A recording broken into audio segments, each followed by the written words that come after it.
Hola, ¿qué tal? Muy buenos días, compañeras, compañeros. Espero que se encuentren muy bien. Les saludo una vez más a la distancia, esperando que la temática que vamos a abordar el día de hoy sea de su agrado. Vamos a continuar con esta alternativa que ante las dinámicas y las clases a distancia nos hemos visto en la necesidad de retomar, de incentivar, de impulsar. Eh, Vamos a poner las siguientes temáticas sobre la mesa para discutirlas más adelante en nuestra sesión Zoom. Hoy cambiamos de unidad, vimos las primeras dos sesiones, una introducción al estudio del hábitat, de la arqueología del hábitat. Estuvimos hablando sobre la historia de la arquitectura, sobre la importancia de la perspectiva de lo arqueológico en el análisis del hábitat construido. En fin, hoy vamos a iniciar con esta nueva temática que es el entorno de los hechos, el surgimiento de las incipientes sociedades. Y vamos a revisar de forma muy general cuatro subtemas específicos. Introducción arquitectónica, procesos de la hominización, evidencias de temprana complejidad social, el Holoceno y los procesos de ocupación del territorio y la revolución neolítica. Cabe señalar que al hablar de introducción arquitectónica vamos a ir entendiendo cómo surge la arquitectura de la mano con el desarrollo cultural y tecnológico de los homínidos durante su evolución y cómo podemos entender estos cambios que se dan en la arquitectura a partir de estos fenómenos que también tienen que ver con los cambios climáticos, el cambio de las edades geológicas. Pero bueno, ahorita platicamos todo eso. Eh, en esta presentación, bueno, en esta imagen, algo que me gusta cuando en las actividades presenciales o bueno, actividades sincrónicas que podemos analizar fotografías. Aquí, bueno, tendríamos que tratar de identificar qué rayos es esto. No le puse pie de imagen justamente con esa intención. ¿Qué será esto? Vemos como recovecos, como aparentemente espacios delimitados por algunos elementos que si alcanzamos a identificar, pareciera que hay bloques de lodo, ladrillos. ¿Qué será? Vamos a más adelante identificar qué es esto que estamos viendo. Es un yacimiento arqueológico. ¿Dónde será? ¿Qué nos está evidenciando? Si recordamos la sesión anterior, estamos aquí viendo vestigios arqueológicos que ayudan, que la arqueología puede lograr reconstruir el pasado de una cultura, de una sociedad a partir de estos restos materiales. ¿Cómo se le llama a estos restos materiales? Estructuras. Son artefactos inmuebles que no pueden moverse y que terminan evidenciando elementos constructivos, elementos estructurales, gracias a lo cual podemos entender el modo de vida, la complejidad social cultural que fueron teniendo estas incipientes culturas.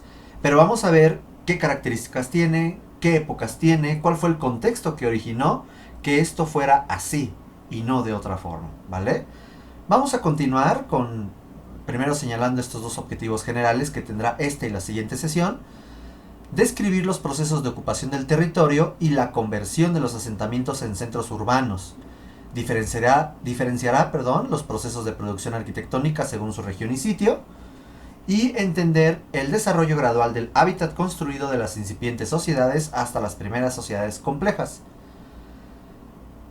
Entre esta sesión y la siguiente, como les comentaba, vamos a ir buscando cumplir esos objetivos. Ok, primero aquí tenemos esta especie de línea del tiempo que les diseñé, en donde quiero que identifiquemos dos etapas muy importantes o dos cronologías muy importantes. Primero, de esta parte, ahí está, de esta parte, la sección superior se va a referir a las edades geológicas, ¿ok? Son edades del planeta Tierra, en el cual está caracterizado, como podemos ver, dos grandes periodos. el Pleistoceno y el Holoceno.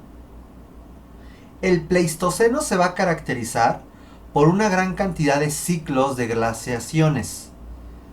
La famosa era del hielo que identificamos, lo vamos a encontrar justamente en el Pleistoceno. Mientras que el Holoceno se refiere a este cambio climático que se origina a partir de la última era del hielo, como empieza a derretirse, cambia características del globo terráqueo. Cambia el clima, cambia el nivel del agua, etcétera, etcétera, etcétera. Y esto genera otras condiciones climáticas y por lo tanto la interacción que se tiene con animales y con grupos humanos va cambiando. Las necesidades de los mismos van cambiando. ¿Ok? En la parte inferior tenemos una serie de cronología histórica, aunque siendo muy específicos con la terminología se referiría a tiempos prehistóricos, ya que se dice que el hito cultural de la escritura, descubierta en torno, o inventada, mejor dicho, en torno al 3000, 3500 antes de nuestra era o antes de Cristo, se considera el hito cultural que habla de la historia y la prehistoria, entendiendo la historia como aquella ciencia, aquella disciplina que se basa en el estudio de textos, ¿ok? En una generalidad, ¿no? Por eso se habla de la historia y la prehistoria. Vamos a romper un poquito ese esquema. Ya dijimos que dependiendo en qué parte del globo terráqueo entra estas periodizaciones muy eurocéntricas. Ahorita no le llamemos prehistoria, ¿vale? Vamos a llamarle paleolítico y neolítico. Paleolítico, como podrán ver, es una enorme franja azul que coincide geológicamente con el Pleistoceno. ¿Qué quiere decir eso, compañeras y compañeros? Que el Paleolítico, este desarrollo de la llamada piedra vieja, el Paleolítico, coincide con la era de los glaciares. ¿Qué va a caracterizar al Paleolítico? Que los homínidos, representados por el Homo habilis, el Homo erectus, el Homo neandertal y el Homo sapiens, va a desarrollarse en torno a esta gran cantidad de años. El Paleolítico se estima de hace 2.5 millones de años a hace 10.000 años. Aquí 10.000 años antes de Cristo, bórrenle, es 10.000 años, punto. ¿Ok? Por lo tanto, vean que duró pues bastantitos años. Más de 2 millones de años. Que va a coincidir con las glaciaciones. Fíjense la cantidad de años. Y luego ya tenemos 20, 25, 30 años. Sentimos que ya nos queremos morir. Bueno, pues este es un mundanal de años. ¿Ok? Y durante todo el Paleolítico, el Homo, los homínidos, comienzan a mostrar un desarrollo evolutivo que se evidencia, además de su crecimiento, de su capacidad craneal, en la manifestación de la tecnología lítica. La tecnología lítica se refiere, o la industria lítica, también conocida así, al manejo de la piedra. La piedra que utilizaban como herramienta. Se comienza a ver, conforme los homínidos van evolucionando, que la industria lítica se va perfeccionando.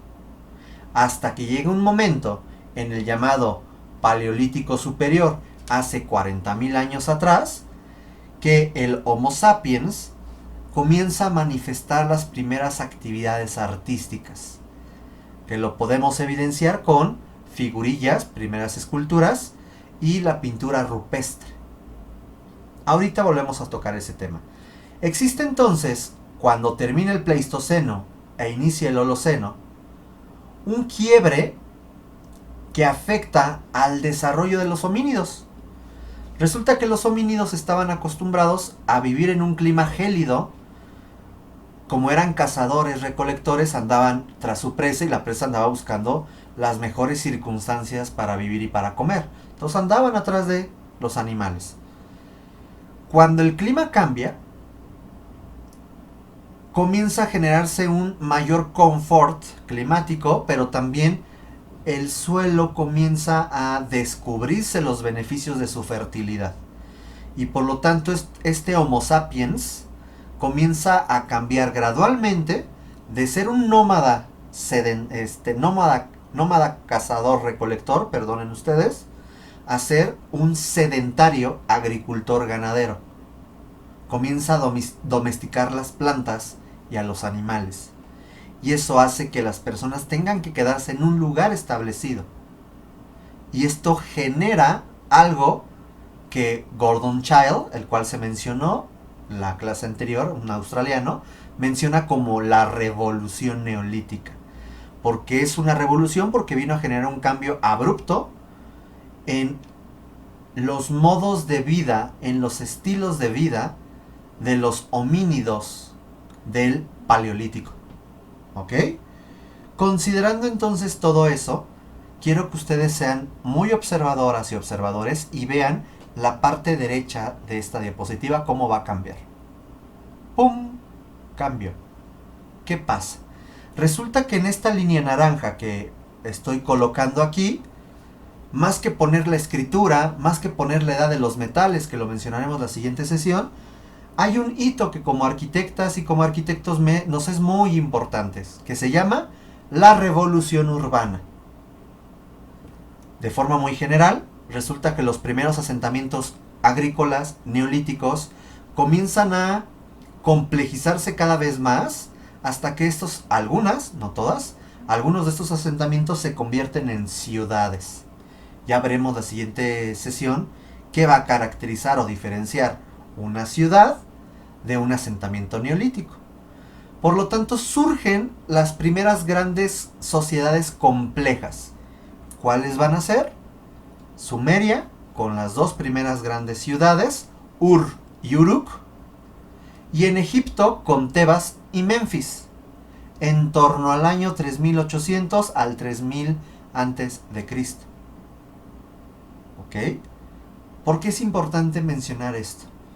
Porque a partir del Holoceno, a partir del deshiele, de la edad de hielo, la sociedad cambia y comienza a mostrar una complejidad muy incipiente en el Neolítico hasta alcanzar una complejidad y dar pie a grandes desarrollos monumentales arquitectónicamente hablando, urbanísticamente hablando y evidentemente una complejidad social, cultural, etc.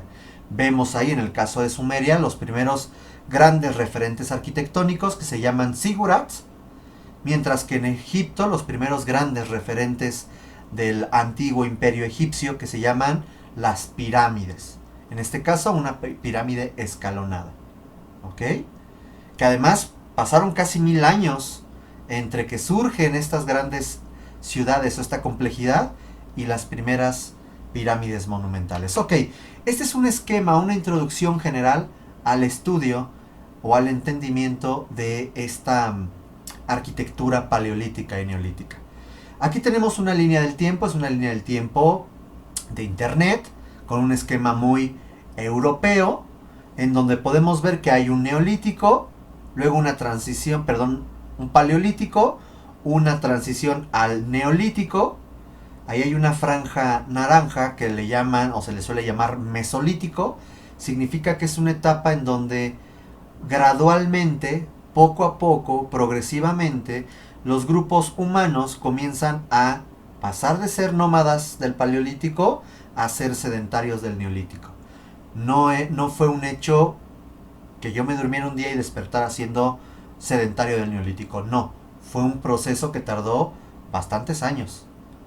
Tenemos algo que a partir, y ojo con lo que voy a decir, esta línea del tiempo tiene un enfoque sí europeo, pero también tiene un enfoque del desarrollo tecnológico. Primero hablamos de la piedra antigua, paleolítico, de la piedra nueva o piedra pulida, neolítico, y luego hablamos de la edad de los metales.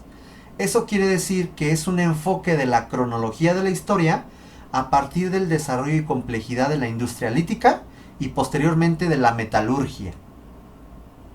No podemos meter dentro de este esquema al estudio de la arquitectura, por lo menos al hablar de la metalurgia, porque la metalurgia coincide con la historia antigua, con la historia, ya coincide con las épocas de la escritura, ya coincide con los grandes desarrollos culturales. Por lo tanto, la siguiente sesión platicaremos algo de la de los metales, pero quiero que entiendan que vamos a entender al paleolítico y al neolítico como dos puntos importantes para entender la revolución agrícola, que ahorita veremos enseguida, y después hablaremos de la revolución urbana, la siguiente clase. ¿Cuándo se da la revolución urbana? En torno a la escritura, en una franja que se da entre el 4000 y el 3000 antes de Cristo. La escritura viene acompañada de grandes inventos como el calendario,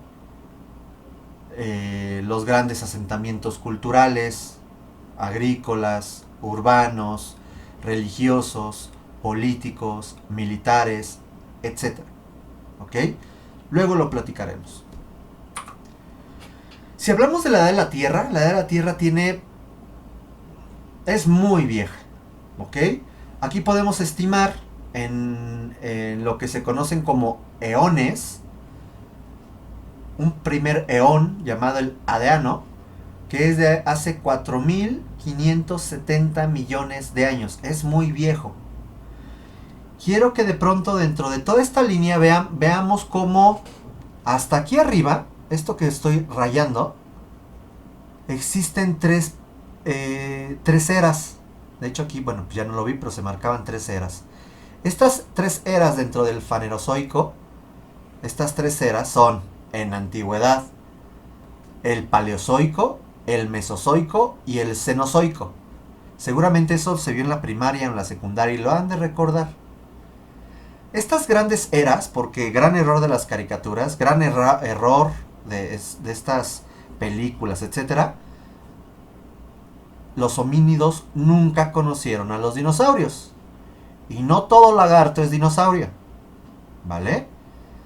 Entonces, el Jurásico, que es un periodo del Mesozoico, esa fue una época que se caracteriza por los dinosaurios. Pero si hablamos del Cenozoico, el Cenozoico tiene 3 periodos: el Paleogénico, el Neogénico y el Cuaternario. El Cuaternario es tan pequeñito que no se alcanza a ver en esa tabla. Por eso es que yo puse una franja naranja para identificar que ahí se encuentra el Cuaternario. Fíjense cómo dentro de todo este esquema enorme de los eones, el Fanerozoico, que además ocupa muy poquito espacio dentro de toda esta enorme línea, dentro todavía está el Cenozoico, que es todavía mucho más pequeñito. Y dentro del Cenozoico hay otro periodo llamado el Cuaternario. Y el Cuaternario es en donde surgen los homínidos. Entonces nos ubicamos en el Cuaternario, que es nada en toda esta edad geológica. Aquí nos encontramos, este es el Cenozoico, aquí está el Paleógeno, el Neógeno. Ah, qué bueno, aquí le están poniendo otro nombre, Neogénico, Paleogénico, pero bueno, es finalmente lo mismo. Y el Cuaternario.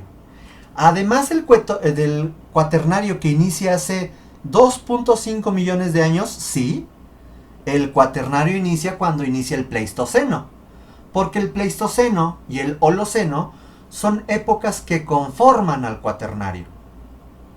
¿Ok?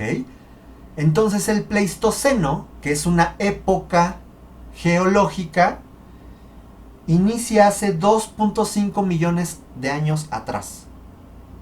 ¿Vale? Y el Holoceno lo encontramos hace 10.000 años, 12.000 años atrás, dependiendo varias teorías, etcétera. Hace 10.000, 12.000 años o hace 8.000 años antes de Cristo, como lo quieran ustedes identificar. Eventos principales. Primero, el famoso deshiele, que es algo, dejen mover la camarita para acá, ahí está. El famoso deshiele que va a caracterizar el Pleistoceno, lo vamos a encontrar por acá. ¿Ok? O sea, vean cómo ya dijimos que el cuaternario es nada. Y luego el Holoceno es realmente nada durante la edad de la Tierra.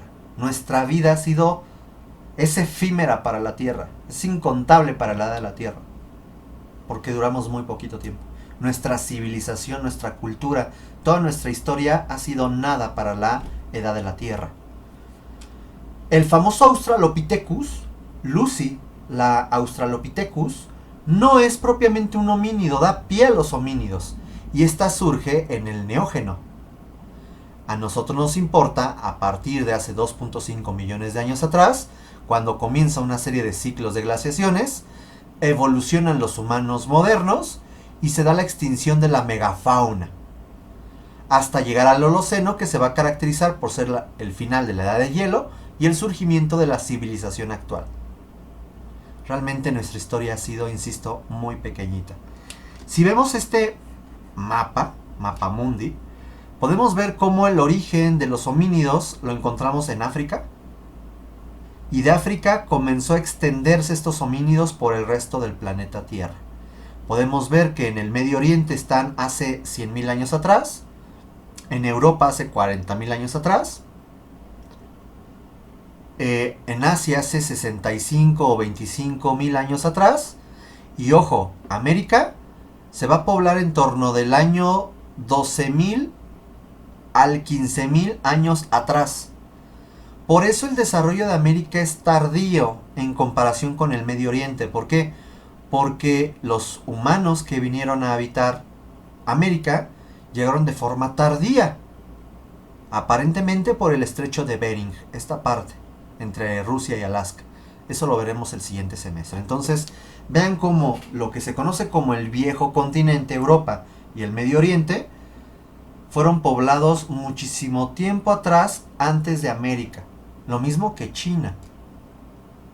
De hecho, Asia, con Oceanía, Papúa Nueva Guinea, etc., fueron poblados mucho antes que América. América es muy jovencito, por así decirlo, como continente. ¿Vale? Como continente ocupado, para ser más específicos. Ok, entonces tenemos que los primeros restos de Paranthropus y de Australopithecus los vamos a encontrar justamente en África, y ya propiamente los homínidos como el Homo habilis y el Homo ergaster, que es una variante de los Homos. El Homo erectus comienza a salir. El Homo erectus fue el primero en salir de África, y el Homo erectus va a ser muy importante para nosotras y nosotros. Ahorita les explico por qué. Vean cómo de pronto ya se va a poblar. En este caso hay restos de Homo sapiens arcaicos, que también se les llamó, y disculparán mi alemán, Heidelbergensis. Restos del Homo de Neandertal en toda Europa. Este hombre de Neandertal que habla ya de una complejidad social, cultural, que ahorita platicaremos. Y vean el Homo erectus tardío en la parte del sureste asiático. ¿Por qué menciono todo eso? Aquí hay una línea, pero ojo con esta línea. No se entienda que el desarrollo de los homínidos es lineal. Típica, la imagen donde se ve como un changuito y de pronto hasta que ya está así, el hombre erguido caminando y casi con un portafolio. No, así no es. Son muchas ramas. Aquí vemos dos ramas. La rama de los gorilas, chimpancés y orangutanes, y la rama que a través del Australopithecus da pie a los homínidos. Voy a mover nuevamente la cámara. La voy a poner por acá. ¿Vale? Vean cómo de este lado nos están diciendo los años. Yo estoy poniendo en un recuadro rojo hace 2 millones de años. O sea, cómo coincide con el Paleolítico inferior, medio y superior. Podemos ver que en el Paleolítico inferior se va a caracterizar porque está el Homo habilis y el Homo erectus. El Homo habilis será el primero en mostrar la necesidad de querer refugiarse, y comienza a generar los primeros entornos modificados, generando pequeñas chozas u ocupando de pronto algunas cuevas. Comienzan a fabricar algunos instrumentos muy rudimentarios y son los primeros en hablar. No hablan español, no hablaban nada de eso, pero comienzan a generar ruidos con los cuales se comunican. Luego encontramos al Homo erectus, que tiene una mayor capacidad craneal. Aquí podemos ver la capacidad de centímetros cúbicos entre un Homo habilis y un Homo erectus. Esa mayor capacidad craneal le permite tener mayores habilidades. Y estos son además los primeros en salir de África. Son los primeros en comenzar a generar campamentos, o sea, se reúnen con otros Homo erectus a habitar, a compartir un espacio a través de chozas o en cuevas. Propiamente la cueva. La cueva no es una arquitectura, pero la cueva es adaptada y es organizada bajo un esquema funcional para estos individuos. Y eso da pie a un esquema arquitectónico. Pero la cueva es una obra natural, no es una obra hecha por la mano del ser. ¿Ok? Y el fuego va a ser muy importante. ¿Por qué? Porque gracias al fuego podrán extender el desarrollo laboral o el desarrollo de convivencia, recreativo, lo que le quieran llamar. Y ya no como ahora, que son las 7 de la noche y ya está oscuro. Resulta que ahora ya tengo la iluminación, que además de ayudarme a espantar a los depredadores, esto hace que yo pueda seguir mi trabajo 9 de la noche, etc. Imagínense ustedes, sin celulares, sin internet, sin electricidad. Llegan las 7 de la noche, pues nomás llegas, te sientas a una piedra y ya. Si hay luna, qué bueno, habrá luz, pero si no hay luna, ¿qué otra cosa puedes hacer? Son cosas que de pronto no nos ponemos a imaginar. Luego llegamos al Paleolítico Medio. Y ahí en el Paleolítico Medio resulta que ya va a haber un Homo con mayor capacidad craneal, una capacidad craneal similar, prácticamente idéntica a la del Homo sapiens sapiens, que se le va a conocer como el hombre de Neandertal. Que van a ser cazadores, ya vivían en grupos, enterraban a sus muertos. Eso era algo importante. Existe una identidad de la tribu, de la comunidad, del grupo, de que esa persona era importante para ti y la entierras. Comienza además a sofisticar sus herramientas líticas. Y finalmente el Homo sapiens, que de pronto por ahí también le llaman el hombre de Cromañón, ya es la especie a la cual nosotros pertenecemos. Y van a dominar muchas características de caza, de recolección, y sobre todo serán los primeros en practicar ritos religiosos, así como presentar su realidad a través de esculturas y a través de pintura mural. Esto dentro del llamado Paleolítico Superior. ¿Ok? Ahora resulta, así como yo les dije ahorita que había dos líneas, la línea de los chimpancés y la línea de los homos, de los homínidos, resulta, y quiero que vean este dibujo, de este punto que estoy rayando para allá, nos habla de la capacidad craneal. Y de este eje hacia la parte superior, nos habla de los millones de años. La relación entre capacidad craneal y el paso del tiempo. ¿Ok? Vean en el caso de el Australopithecus, que hay variantes, Gardi, Africanus, Afarensis, etc. Estos convivieron, o sea, no fue que uno se murió y estaba otro, no, convivieron. Son especies que quizás hasta se mezclaron genéticamente, sexualmente. Tenían muy poca capacidad craneal. Vean el Homo habilis cómo coincide con otro Homo que se le va a llamar el Homo de Rudolfensis, también identificado como un tipo de Homo habilis. Vean que duró más tiempo esta variante del Homo habilis y muy poquito duró este Homo erectus, identificado como Homo ergaster, que es una variante. Vean, el Homo erectus duró muchísimo tiempo, es más, el Homo erectus ha estado más tiempo en esta tierra que el Homo sapiens. Vean el Homo sapiens cuánto duró. Como el Homo de Neandertal duró poco tiempo, dicen que llegó a interactuar con el Homo sapiens, pero el Homo de Neandertal se extinguió, no continuó hasta nuestros días. Somos, como ustedes podrán darse cuenta, el único homínido que sobrevivió hasta el día de hoy. Y de pronto convivimos por ahí o compartimos un origen con los chimpancés y los gorilas, pero Ay, ya se acabó el tiempo. Pero no son homínidos, ¿vale? Aquí vamos a dejar esta primera parte de la presentación y en breve continuamos. Gracias.